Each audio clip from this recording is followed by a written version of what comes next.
Hey friends, welcome to the Ballerinerd. I'm also the ballerinaist, which is a little name I made up in first grade on a little what I want to be when I grow up form. And as I've continued building out the dance training and career planning resources for young dancers, another area that I thought about that was really meaningful and supportive to me as a young dancer were all the books that I read. I grew up in a really small town in Virginia, a beautiful small town, and books helped me go places and learn things about dance that I couldn't explore in my hometown. And I was a teenager, so I couldn't take myself physically to these places. And so some of these books obviously are from my generation, but a lot of the things that are dear to me about them still support my work today. And so I know young dancers have a lot on their plate, but I thought I'd create our Ballerinerd book club for our dancers who love to read. And reading is such a wonderful conduit for learning. And I'd encourage parents of young dancers who are trying to understand the dance field to consider some of these resources as well. While you're sitting in the car waiting for your dancer to come out of rehearsal, grab a book on dance and it'll help you understand their world and how to support them and prepare them along the way. So today we have a preview of things to come. So I just started by going through my shelves, and I love books.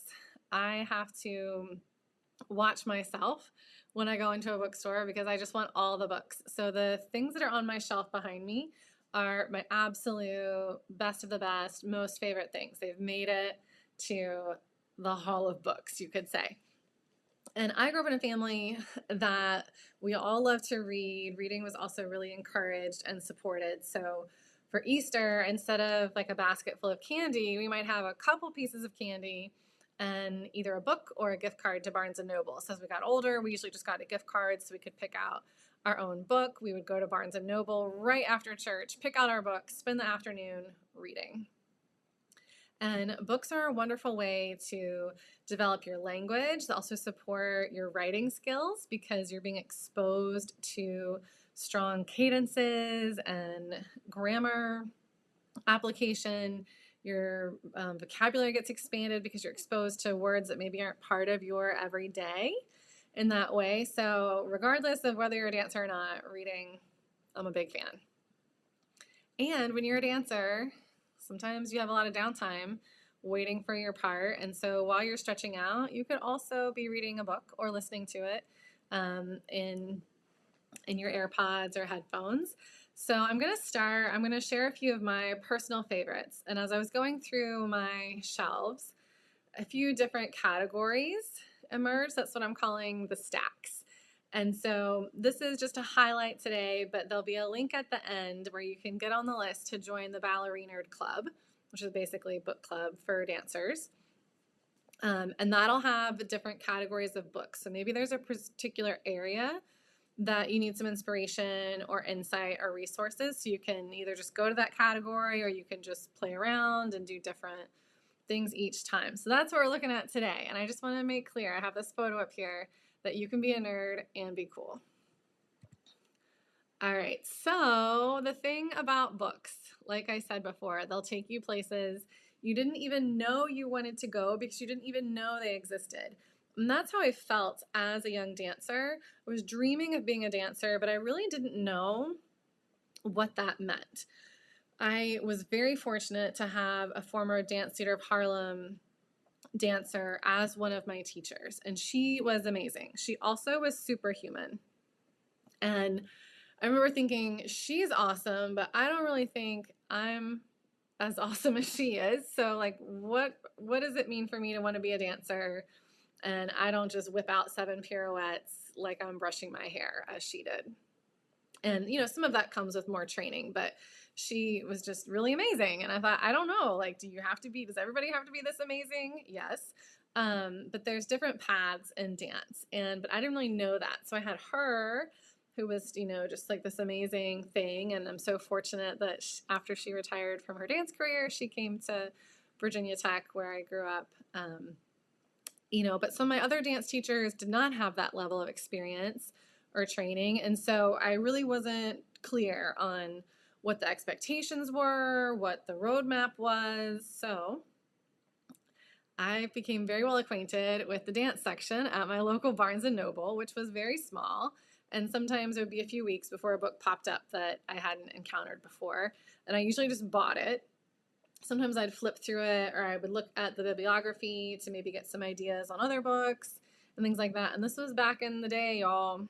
Discount Dance Supply usually had some books in their catalog, and I would just ask for them for Christmas without even really knowing like what they are, things like that. But books will take you to a place you never knew existed. And the wonderful thing about dance is that when you start learning more about dance, you have to learn about the person doing that dance because they're so tied together. You know, like the dancer is the dance. And so when you start learning about that dancer or about the person who created the music, where that dancer's from, what was the cultural context and impetus around that dance when it was created, or around the music when it was created, how has it evolved since then, where are other connections that movement or music has with another community. And so you can really start to learn a lot. Dance is a wonderful entry point into learning about other cultures, communities, and ways of life. And that's one reason I really enjoyed my master's degree at Florida State. It was in American Dance Studies, which I described at the time as, you know, like anthropology through the lens of dance. And so you might have a shared connection of movement with someone, but how you both experience that movement or what you bring to the movement practice could be very different. And so dance helps you find a way together to learn about each other and how you move. And so one thing that was helpful for me as I was just reading whatever dance books I could get my hands on, I started to notice some common threads. Like, oh, these dancers all trained at this school. Let me go learn about that school. Maybe there's a teacher from that school near me. Maybe I need to go do a summer program at that school. Or you start to find things that are just really interesting to you. Like, oh, all these people that I feel like I'm able to learn a lot from have this thing in common. So you start to kind of notice. And sometimes those things are helpful. Or maybe you realize, you know what, I'm only learning about this one kind of dance or this one kind of music or this one choreographer, and that's okay. But you think maybe it'd be good to learn about another one. So it helps you kind of see what your interest level is, your exposure level, and how to balance that out. So that is the wonderful thing about books, because when you look at someone's bookcase, I love when I meet someone or go to their house for the first time, look at their bookcase, and that will tell you a lot about that person. Okay, so the Ballerinerd is going to tell you a lot about me. And as you start to build up your reading list, it'll help you understand yourself better, or maybe help you understand your young dancer better, to know what it is that they're curious about, how to help them explore that, and maybe some starting points for that. So of my teeny tiny little library, I have these 5 sections, and I'm just calling them the stacks in homage to being a young graduate student at Florida State and trying not to get lost in the library. But we have teaching dance, so looking at dance technique, training, pedagogy. And here's the thing, a lot of young dancers, we just start teaching class, like filling in at our own home studio, which is great. You will learn a lot by doing.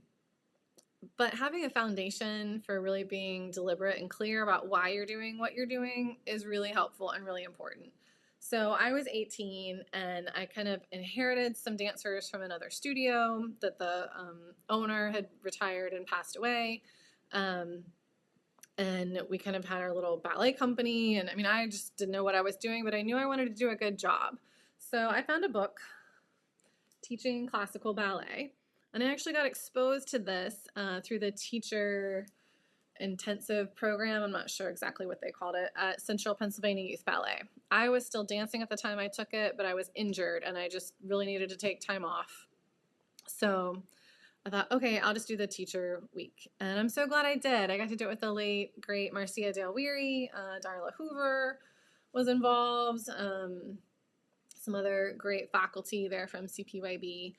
And, you know, so I got exposed to things. They were talking about John White, who's the author of this book, and was the co-director of Pennsylvania Academy of Ballet. And so I read through that. You can see I've still got like my bookmarks in here. I've got things underlined. Some of it really specific, like how to mount a ballet bar. What's the appropriate height? Like this is saying that the anchors need to be at 48-inch intervals, and you need 1.5 or 1 5/8-inch round pine handrail. Things that we don't always have to think about as dancers, but as a teacher, you need to know that. And I remember when I started working at Penn State, I wasn't really in charge of this or overseeing it, but they had built another dance studio in the hub, the Student Activity Center, and the bars were at a really weird height. So I remember my boss saying like, hey, do you know anything about that? And I looked right up, like, this is the height they need to be. Met with the person and said, marked off, like, they were so low to the ground. Like, I was like, I don't know, these are too low for a child. So really specific things like that. And then obviously building out like your syllabus and your class plan. There are great resources on that. You don't have to create it all, and you can pull from seasoned instructors and studio owners who have already worked out a few kinks for you. So our next section is dance history and research.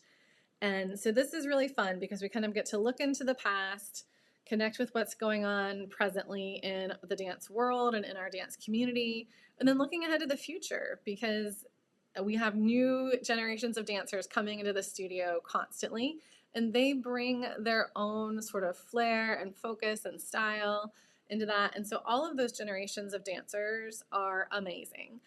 Being able to understand that generation and what kind of uniquely defines that generation or sort of the zeitgeist of that generation is really important in terms of how you relate to dancers as a teacher. I had my formative training in the 90s and into the early 2000s. That's very different than from dancers right now who are just starting their training. So I have to think about how I'm languaging and communicating with them. So for research, some of it, I have this book, Ballet and Modern Dance by Susan O, of just really understanding like where you came from in terms of your dance lineage. And so this book just covers, it also includes some nice illustrations. It's really helpful to have that going from, Louis the 14th and then to the experimental choreography of Twyla Tharp and Pina Bausch, and just understanding the through lines of dance history, really important. And sometimes, it can feel really dry to sit and read a book, but it gives a depth and a different layer to your work as a dancer. Like, we're not robots. We're not in a military boot camp just pumping out steps as fast as we can. And so when you understand the history of a tradition, even if you're not practicing that tradition in the same way yourself, that helps you build a narrative and add some richness and meaning to what you're doing. And, maybe there's a movement that at the time of its original use in choreography was to symbolize a very particular moment in time, and you might have audience members who will know that movement as such.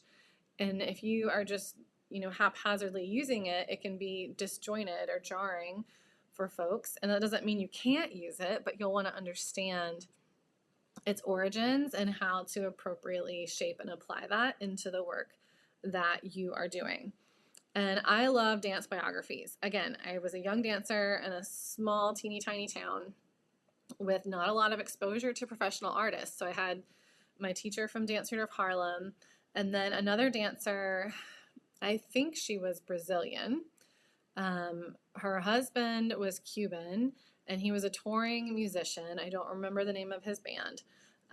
And so somehow they sort of I think they were recording an album, so they were sent to Floyd, Virginia. Look that up. If you're a bluegrass fan, maybe you're familiar with the Crooked Road trail, but teeny little town, windy, hilly road to get there, one stoplight kind of town. So somehow they were being housed there, I guess because the recording studio was there, and there was a bit of a language barrier. Like, we could communicate in ballet class, but not much outside of that. And so a friend of mine said, hey, we should ask her if she would give us class. And so we kind of worked out the Winter Sun Theater in Floyd, gave her some time to teach and train there. And so she just kind of said, come Friday at 9. And so we did, and I don't think we had a phone number for her. I'm not sure, but we managed to get there and take class, and we just used a chair for a ballet bar.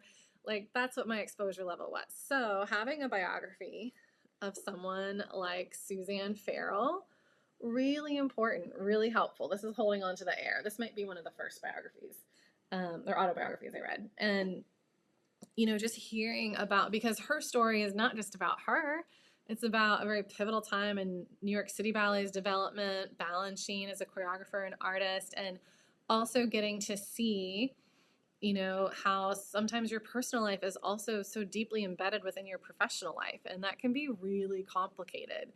It doesn't mean it's impossible, but you can't always separate personal and professional, especially in a creative capacity. And so just getting to read books by different dancers, choreographers, directors, and just seeing how they viewed their work, how they viewed themselves. Some of them only really want to write about the creative part of their life, and some of them actually really want to focus on their personal life, and sometimes it's a mix of both. But it's really important to think about, oh wow, this is what is involved in a life in dance, and it's different for everyone. But just seeing how, a company as big as New York City Ballet, how it started, we all have our kind of beginning stories, and it's not glamorous and it's chaotic and all of that. So I really encourage just reading and learning about dancers, and you'll get to learn more about the history of dance, and whatever your sort of primary technique is, read biographies of people who are part of that canon and tradition, so that you'll really understand, what's sort of in your heritage of movement. I think that's really important. Okay, and then children's books. So young children, like, pretty much intuitively love to move and dance, and it's fun and it's silly and it's creative and it's crazy. And I think keeping that spirit or that essence there is really important.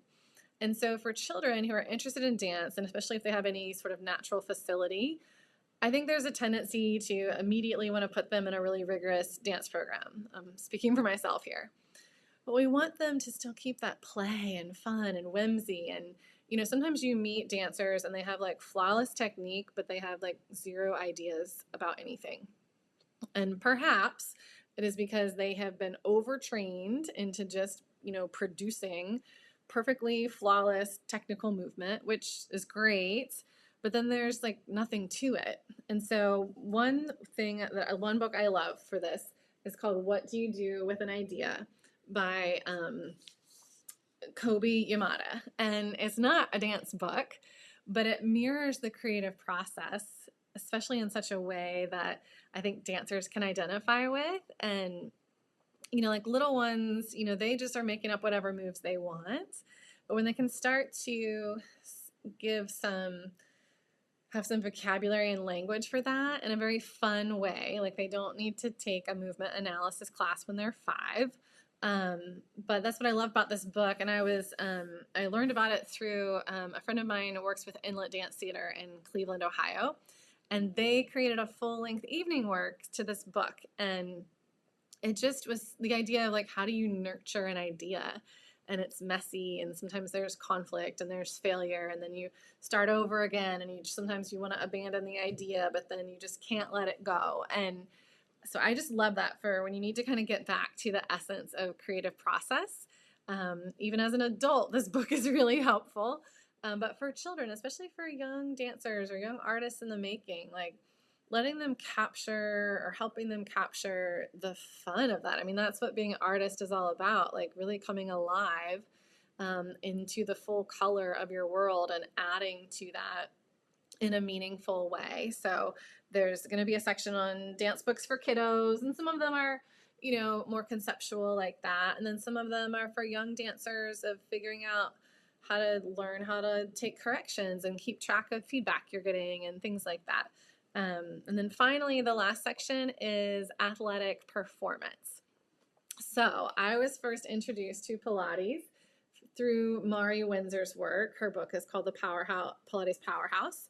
And she has also passed away, unfortunately. She had ALS, but you might be familiar with her name. I had her VHS tapes That's how long ago it was, but I am tall and I pretty much finished growing when I was 11 years old. And I was real like gangly and, didn't have a lot of muscle. And so when I was trying to dance on point, I didn't have the strength to like hold myself up there. And so a teacher one day just said, "Hey, you need to go do some Pilates or something."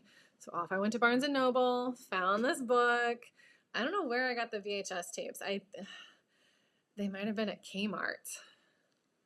That's how long ago this was. But I learned so much, and I even have like tucked in this book, like I had made my little cheat sheet of like top exercises that were most helpful to me. And, I didn't know what I was doing. The teacher was like, "You need to do some Pilates." So off I went to do Pilates. And, it wasn't perfect, but I did learn a lot. Having an actual teacher as opposed to just the book or a VHS tape is helpful, but you can like cover a lot of ground and like generally get the idea. And so after a few months of that, my flexibility really started improving because I now was strong enough to actually hold my body up. My body wasn't so busy just trying to hold itself up that now it could actually develop some range of motion and movement and move with ease. And, but that took time. But I did my little routine. It was like, I don't know, 15 minutes every morning before school. I would get up and then immediately lay on the floor and do my little Pilates in my bedroom while I was waiting for one of my siblings to get out of the shower so I could have a turn. But that really changed my life. A book can totally change your life. And now I'm a Pilates instructor, and now I'm an instructor trainer. So I train future instructors. But one thing I really held on to from Mari's practice, she really stressed quality over quantity. So if you can do like 3 reps really, really well, that's great. And then build up to where you can do 4 reps really, really well. She wasn't of this like just do it and do it and do it and do it till you feel like your leg's gonna fall off. And that's been very helpful for me personally. Because sometimes as dancers, we just want to work more and work harder. But if we're not working well, we can actually be creating damage. And so that athletic performance will cover a range of things. I've got books about feet for dancers, general anatomy books, some other like athletic conditioning things. But these are all sections of books, categories of books that have been really helpful to my growth as a dancer, as a teacher, and as an artist and as someone who loves dance. So that's kind of the lay of the land. You've got the QR code up there.